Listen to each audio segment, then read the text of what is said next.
Gracias por continuar con nosotros. La vía a través de nuestra cuenta en Twitter, @solucionesgb, continúa abierta. Recuerden utilizar el hashtag o la etiqueta prevención ACB. Dejamos una interrogante en el aire. ¿Cuál es el riesgo de muerte de un accidente cerebrovascular? Bien, el riesgo de muerte también va directamente relacionado a cuál es la zona que se afecta. Dentro de la estructura del sistema nervioso hay una zona que es el tallo cerebral, donde radican los núcleos, por decirlo de alguna manera, más importantes que tenemos. Porque yo siempre hablo en relación a esto, que digo, bueno, el corazón late y es el que bombea la sangre. Claro, efectivamente, pero late gracias a que el cerebro lo hace latir. Entonces siempre hay una manera jocosa de disputa en quién tiene el poder, ¿no? Y efectivamente el poder lo tiene el cerebro. El cerebro es el que controla todas nuestras funciones. Si la persona presenta un ictus en el tallo cerebral y es un ictus extenso, con muchísima seguridad va a tener una muerte súbita. Si tiene una zona extensa lesionada, probablemente la persona va a quedar en coma, dependiendo de qué tan precoz e intensa sea la terapia que se aplica al paciente. Pudiera lograr alguna rehabilitación, pero también tenemos la espada que pende de la posibilidad de que el paciente se quede en una situación terrible que se llama estado vegetativo, que también puede presentarse después de tener un accidente cerebrovascular extenso. ¿Qué otro tipo de lesiones, digamos, pudieran derivarse de un accidente cerebrovascular, independientemente de la zona donde se produzca, que sabemos que de esto va a depender muchísimo la discapacidad? Pero ¿de qué podríamos estar hablando, por ejemplo, en términos generales? En relación específicamente a qué otras manifestaciones. Así es, ¿qué otras lesiones pudieran derivarse de un ictus? Bueno, una lesión tan importante como solo tener trastornos del lenguaje. Si nuestro método fundamental de comunicación es el lenguaje y yo tengo un ictus que me produce una afasia es el término médico de uno de los trastornos del lenguaje, pues lamentablemente ya yo no me voy a poder expresar de forma oral, o probablemente yo no pueda entender lo que me dicen, y ya eso me convierte en una persona discapacitada. ¿Trastornos de la visión, del oído también? Por supuesto, yo puedo perder la visión, y es uno de los síntomas bien importantes, Natalie, que nombras eso, porque hay algo que se conoce como ataque isquémico transitorio. Y eso es... Señores, eso hay que tenerlo bien claro, porque eso en el contexto de la enfermedad vascular cerebral, eso es un ictus, que afortunadamente esa persona lo presentó de manera transitoria, que pudo haber durado aproximadamente unos 15-20 minutos, donde tú y yo estamos conversando y súbitamente yo pierdo la visión por un ojo.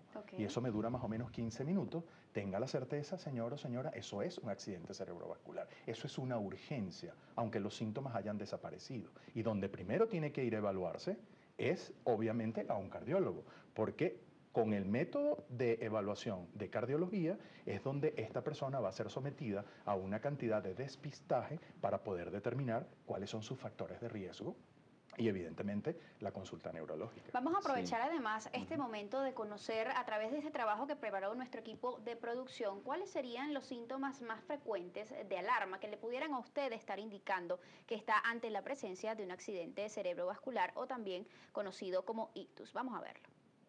Las señales de aviso son los signos que su cuerpo envía de que el cerebro no está recibiendo suficiente oxígeno. Si usted observa uno o más de los siguientes síntomas de un accidente cerebrovascular o ataque al cerebro, no espere. Entumecimiento, debilidad o parálisis repentina de la cara, el brazo o la pierna, especialmente en un solo lado del cuerpo. Confusión repentina, dificultad al hablar o del entendimiento del habla. Dificultad repentina para ver en uno o ambos ojos. Dificultad repentina al caminar, vértigo o pérdida del equilibrio y de la coordinación. Dolores de cabeza fuertes, repentinos y sin causa conocida. Otras señales de peligro que pueden ocurrir incluyen doble visión, náuseas o vómitos. A veces las señales de aviso duran solo unos minutos y luego desaparecen. Estos episodios breves, conocidos como ataques isquémicos transitorios, a veces se llaman mini ataques cerebrales. Aunque breves, estos identifican una condición oculta grave que no se va sin ayuda médica. Desafortunadamente, ya que estos desaparecen, muchas personas los ignoran. No lo haga. Prestarle atención puede salvar su vida. Importantísimo conocer cuáles son todos estos principales síntomas que se manifiestan, porque además es muy común escuchar a personas que hablan del tema del dolor de cabeza, ¿no? O la cefalea, como se le conoce a nivel pues médico. Sí. ¿Tiene esto algo que ver o está asociado a un accidente cerebrovascular o no? Bueno, en principio la cefalea no está asociado a un accidente isquémico transitorio. Puede ser manifestación de otras cosas, por ejemplo, hemorragias subaracnoideas que pueden dar dolor, pero igual hay una cosa interesante. Desde el punto de vista médico, el dolor es el primer síntoma por el cual un paciente va a consultar. O sea que cualquier paciente que tenga dolor en cualquier parte del cuerpo, eso le va a llamar tanto la atención que va a consultar. Y lo que hemos visto en el sketch que acabas de presentar es recalcar a los pacientes que aunque no se tenga dolor y por ejemplo, tengamos una manifestación de parálisis facial, parálisis en una parte del cuerpo, la mitad del cuerpo, no poder expresarnos, no poder entendernos, aunque sea de manera fugaz, o no poder ver algo de manera fugaz, es obligatorio consultar precozmente. Y en cuanto a lo que decía Juan Carlos en la parte de cardiología, es que muchas veces nosotros podemos detectar y de manera precoz una manifestación cerebral que ha ocurrido como consecuencia de un problema cardíaco. Por ejemplo, la hipertensión arterial, que es silenciosa, puede estar produciendo daño en órganos internos y usted, que por ejemplo, el televidente que está viendo en este momento no lo sabe. Hay arritmias, especialmente la fibrilación auricular, que en principio se considera una arritmia benigna, puede producir coágulos y trombos dentro del corazón que pueden ir disparados al cerebro y producir el ictus. La misma enfermedad, el tema de la diabetes va produciendo también daño a nivel interno, en los órganos internos, a nivel de la aterosclerosis que puede producir en cualquier parte del cuerpo, y eso también puede contribuir a desarrollar un ictus a futuro. Entonces, todo este tipo de patologías que muchas veces son silenciosas, se pueden descubrir de manera precoz. Si nosotros las descubrimos de manera precoz y hacemos un buen hallazgo, podemos prever que el ictus no se establezca. Entonces el ictus transitorio, el ataque isquémico, se disminuye el riesgo de que ocurra, porque el gran problema del ictus es la discapacidad, que una persona quede con un problema de por vida, en donde una parte de su cuerpo no pueda funcionar bien o no termine de funcionar bien. Ahora bien, hablamos de que bueno, la discapacidad que pueda generarse a partir de un ictus dependerá pues, del lugar donde se produzca la lesión, el hemisferio, además de la extensión de la misma, pero también tiene que ver con la naturaleza. Mencionábamos ya brevemente por allí lo que era un ictus isquémico y también el hemorrágico. ¿Cuál es la principal diferencia entre ambos? Bien, la diferencia como tal o en general, pues, cuando uno habla del capítulo enfermedad vascular cerebral y se hace la gran división hemorrágico e isquémico.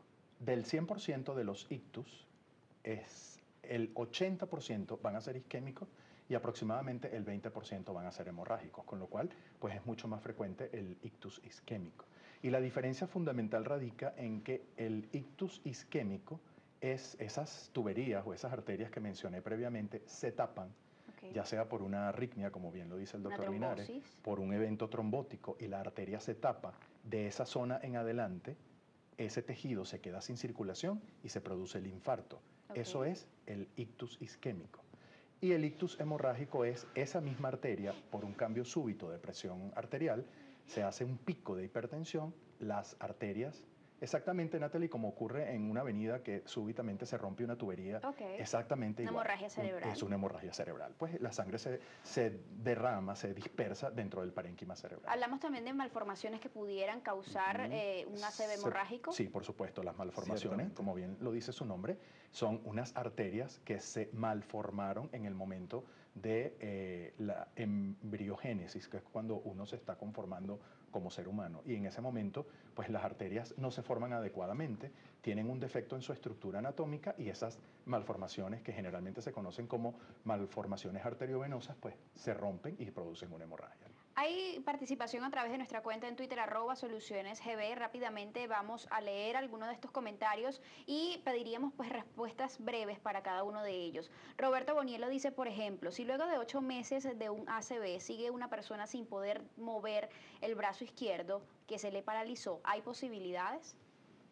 Bueno, habría que ver primero cómo es el tipo de parálisis que tiene. Okay. Hay lo que se conoce como parálisis flácida, donde yo tengo el miembro completamente débil, sin ningún tipo de movimiento, y se conoce también lo que se llama parálisis espástica, donde más o menos esta es la postura en general que la persona adopta. Okay. Habría que ver qué tan, 8 meses, ahora dices la pregunta, qué tan intenso fue en su momento la rehabilitación. ¿Cuándo comenzó la ¿Cuándo la rehabilitación? comenzó? ¿Qué tan precoz la comenzó? ¿Con qué frecuencia la realiza? Y sobre todo, ¿qué herramientas terapéuticas se utilizaron para esto?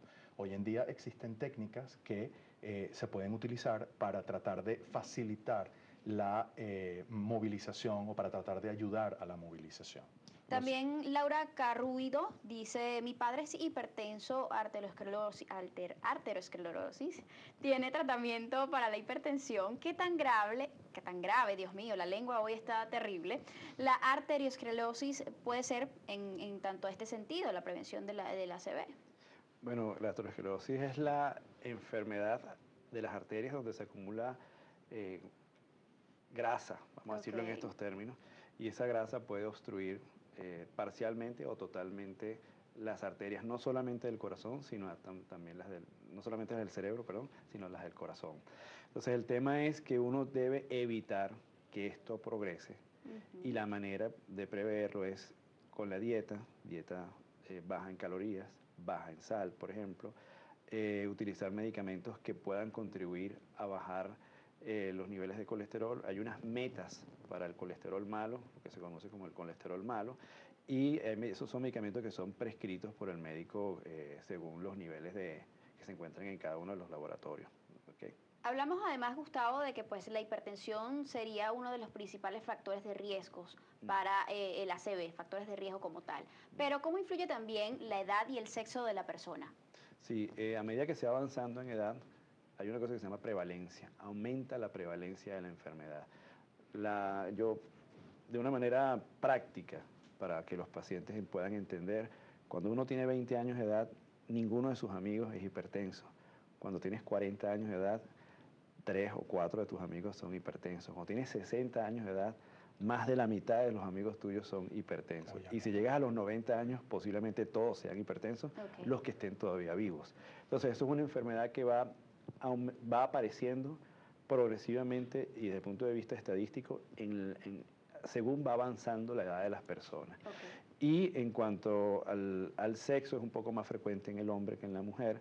En la mujer al principio la protección con respecto a su menstruación pudiera contribuir, pero no es tampoco algo que se debe tomar en consideración porque la mujer actualmente ha llevado la vida tal cual como lo lleva un hombre del siglo XXI, pues trabaja, hace labores no solamente en casa, sino que está en una actividad laboral exigente, lleva una vida...